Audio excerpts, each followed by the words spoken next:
أعوذ بالله من الشيطان الرجيم. بسم الله الرحمن الرحيم.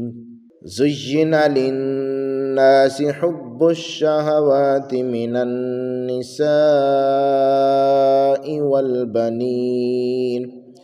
والبنين والقناطير المقنطرة من الذهب والفضة والخيل المسومة والأنعام والحرث، ذلك متاع الحياة الدنيا والله عنده حسن المآب.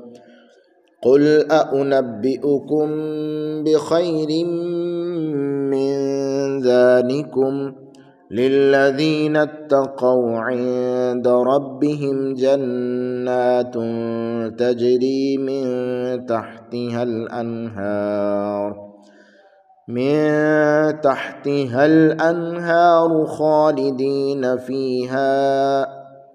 خالدين فيها وأزواج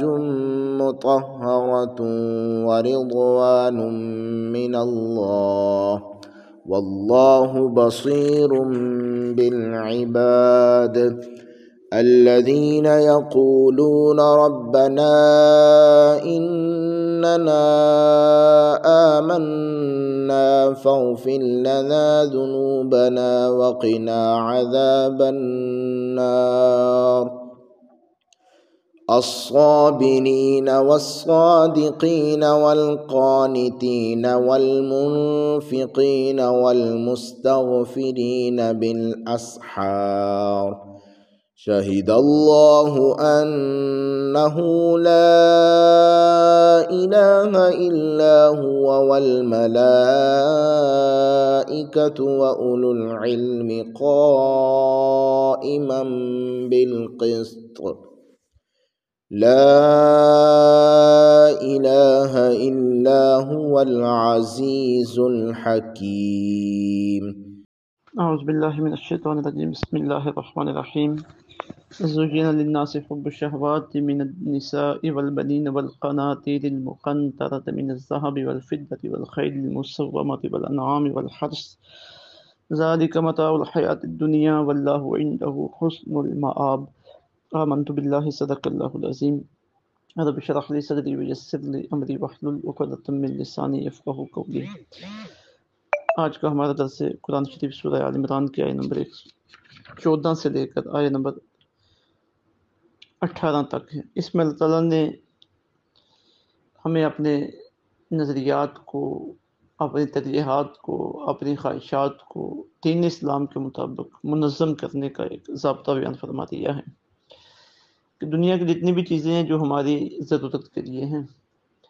ان سے ہم نے اپنی ضرورت ہی پوری کرنی ہے۔ یہ ہمارا مقصد زندگی نہیں ہے۔ مقصد زندگی اس دنیا میں اللہ تعالیٰ کی عبادت کر کے اسے راضی کرنا اور جنت کی نعمتیں، مرنے کے بعد جنت کی نعمتیں حاصل کرنا ہے۔ اب جو دنیا میں ہماری ضرورت کی چیزیں ہیں، چاہے وہ عورتیں ہوں بیوی کی شکل میں، ماؤں کی شکل میں، بچیوں کی شکل میں، یا مال و اولاد ہو، جائیداد ہو، کھانے پینے کی چیزیں ہوں، چونکہ یہ ہماری ضرورت ہیں اور ضرورت کو پورا کرنے کے لیے اس کی طرف طبی لگاؤ اور رجحان بھی ہونا ضروری ہے کہ اس سے بندہ اپنی ضرورت تو پوری کر سکے نا خوش دلی کے ساتھ۔ تو پھر اللہ تعالیٰ نے ان چیزوں کی جو ہماری ضروریات ہیں دنیا کے اعتبار سے، ان کی محبت ہمارے دل کے اندر رکھی۔ اب اس محبت کو ہم نے کنٹرول خود کرنا ہے۔ آیا کہ ہم 100% توجہ ان کی طرف دے دیتے ہیں، اللہ کو بھول جاتے ہیں، یا ان کی طرف صرف اتنی توجہ اور محبت رکھتے ہیں جتنی ضرورت ہے، باقی ہماری توجہ اپنی آخرت کی تیاری، آخرت کی فکر کی طرف رہتی ہے۔ تو یہ آگے ہماری آزمائش ہے۔ تو آج کے سبق میں اللہ تعالیٰ نے اسی چیز کو بیان فرمایا۔ زُجِّنَ للناس، راستہ کر دی گئی ہے لوگوں کے لیے، حب الشہوات، ان خواہشوں کی محبت، من النساء یعنی عورتیں، والبنین اور بیٹے، والقناطیر المقنطرۃ اور جمع کیے ہوئے خزانے، من الذہب سونے کے، والفضۃ چاندی کے، والخیل المسومۃ اور نشان لگے ہوئے گھوڑے، والانعام اور چپائے، والحرث اور کھیتی، ذالک متاع الحیات الدنیا، یہ سب کچھ سامان ہے دنیا کی زندگی کا، واللہ عندہ اور ہے اللہ تعالیٰ کے پاس حسن المآب، اچھا ٹھکانہ، قل اے میرے محبوب صلی اللہ علیہ وسلم آپ ان سے فرمائیے اُنبئکم کیا بتاؤں میں تمہیں بخیر من ذالکم اس سے بہتر چیز للذین ان لوگوں کے لیے اتقوا جو متقی بنے عند ربہم ان کے رب کے ہاں جنات باغات ہیں تجری من تحتها الانہار رواں ہیں جن کے نیچے نہریں خالدین فیہا وہ ہمیشہ ان میں رہیں گے وازواج مطہر اور وہاں ان کے لیے پاکیزہ بیویاں ہوں گی ورضوان من اللہ اور حاصل ہوگی انہیں اللہ کی خوشنودی واللہ بصیر بالعباد اور اللہ تعالیٰ خوب دیکھنے والا ہے اپنے بندوں کو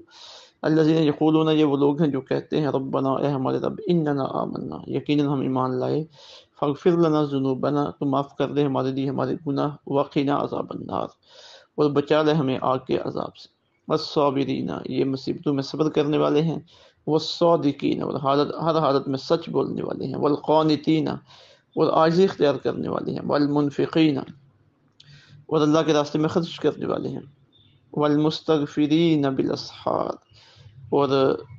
سحری کے وقت اللہ تعالیٰ کی بارگاہ میں اپنے گناہوں سے معافی مانگنے والے ہیں شاہد اللہ شہادت دی ہے اللہ تعالیٰ نے اس بات کی انہ لا الہ الا ہو نہیں ہے کوئی خدا سوائے اس کے والملائکہ اور یہی گواہی دی ہے فرشتوں نے واولو العلم اور اہل ایمان نے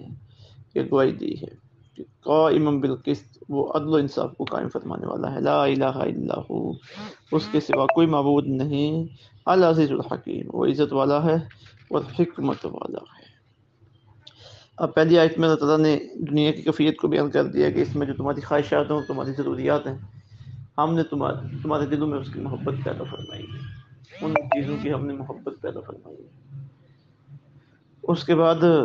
آگے فرما دیا گیا ہے کہ جو اصل ٹھکانہ ہے تمہاری بہتری کا وہ اللہ کے پاس ہی مطلب یہ کہ ان کے ساتھ تم اس طرح دل جمی نہ کر لو کہ اپنی حالت کو بھول جاؤ پھر آگے اس سے بھی بہتر چیزیں بتائی گئی ہیں کہ آؤ میں تمہیں ان سے بہتر چیزیں بتاتا ہوں مطلب کہ تمہاری زیادہ توجہ پھر ان چیزوں کی طرف ہونی چاہیے جو آگے جنت اور جنت کی نعمتوں کے بارے میں بتایا جا رہا ہے تو فرمایا زُيِّنَ لِلنَّاسِ حُبُّ الشَّهَوَاتِ آراستہ کر دی گئی ہے خوش نما بنا دی گئی ہے لوگوں کے لیے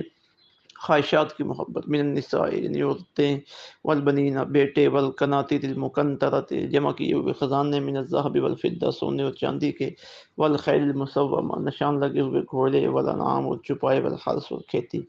ذالک متاع الحیات الدنیا یہ سب کچھ سامان دنیا کی زندگی کا واللہ عنده حسن المآب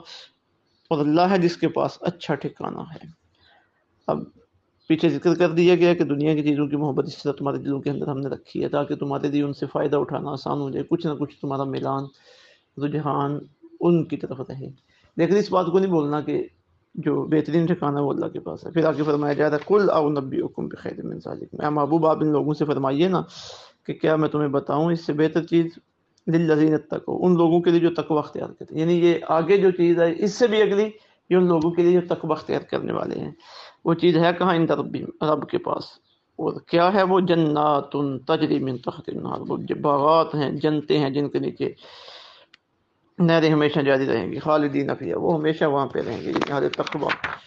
وازواج مطہرہ اور پاکیزہ بیویاں ہوں گی ورضوان من اللہ اور اللہ کی رضا اور خوشنودی ہوگی اب بندہ مومن کے لیے اس سے بڑھ کر کیا چیز نعمت ہو سکتی ہے کہ اللہ اس سے راضی ہو جائے واللہ بصیر بالعباد اللہ تعالیٰ خوب دیکھنے والا اپنے بندوں کو اور جن لوگوں کو یہ نعمتیں نصیب ہوں گی ان کی آگے مزید اللہ نے شانیں بیان کی ہیں الذین یقولون ربنا اننا آمنا یہ وہ لوگ ہیں جو کہتے ہیں اللہ اے ہمارے رب یقیناً ہم ایمان لائے فاغفر لنا تو ہمیں معاف فرما دے ہمیں لنا ہمارے لیے ذنوبنا ہمارے گناہ وقنا عذاب النار اور بچا لے ہمیں آگ کے عذاب سے پھر آگے فرمایا الصابرین یہ وہ لوگ ہیں جو صبر کرنے والے ہیں مصیبتوں میں والصادقین اور ہر حالت میں سچ بولنے والے ہیں والقانتین اور عبادت میں عاجزی کرنے والے ہیں والمنفقین اور اللہ کے راستے میں خرچ کرنے والے ہیں یہ صفات ہیں ان لوگوں کی جن کے لیے اللہ نے جنت کی نعمتیں تیار کی ہوئی ہیں والمستغفرین بالاسحار اور سحری کے وقت اللہ سے اپنے گناہوں کی معافی مانگنے والے ہیں اللہ اکبر شاہد اللہ انہ لا الہ الا ہو اللہ تعالیٰ نے اس بات کی گواہی دی ہے کہ اس کے سوا کوئی خدا نہیں اب ان سارے جو اعمال ہیں ان کی بنیاد توحید ہے اللہ رب العزت پر عقیدہ جو ہونا چاہیے اللہ کے بارے میں اس کی درست کی ہے تو اب یہ عقیدہ بیان کیا جا رہا ہے عقیدہ توحید کہ بے شک اللہ نے اس بات کی گواہی دی ہے کہ اس کے علاوہ کوئی معبود نہیں والملائکہ اور یہی گواہی فرشتوں نے دی ہے واولو العلم اور یہی گواہی سب اہل علم نے دی ہے قائما بالقسط کہ اللہ تعالیٰ عدل و انصاف کو قائم فرمانے والا ہے لا الہ الا اللہ اس کے علاوہ کوئی معبود نہیں العزیز وہ عزت والا ہے الحکیم اور حکمت والا ہے اللہ رب العزت ان نکات کو ہمیں سمجھنے کی توفیق عطا فرمائے، ان پر عمل پیرا رہنے کی توفیق عطا فرمائے، دنیا سے فائدہ اٹھاتے ہوئے اپنی آخرت کو بہتر بنانے کی توفیق عطا فرمائے، اور یہ نعمت اللہ تعالی ہمارے مقدر میں رکھے۔ وما علینا الا البلاغ المبین۔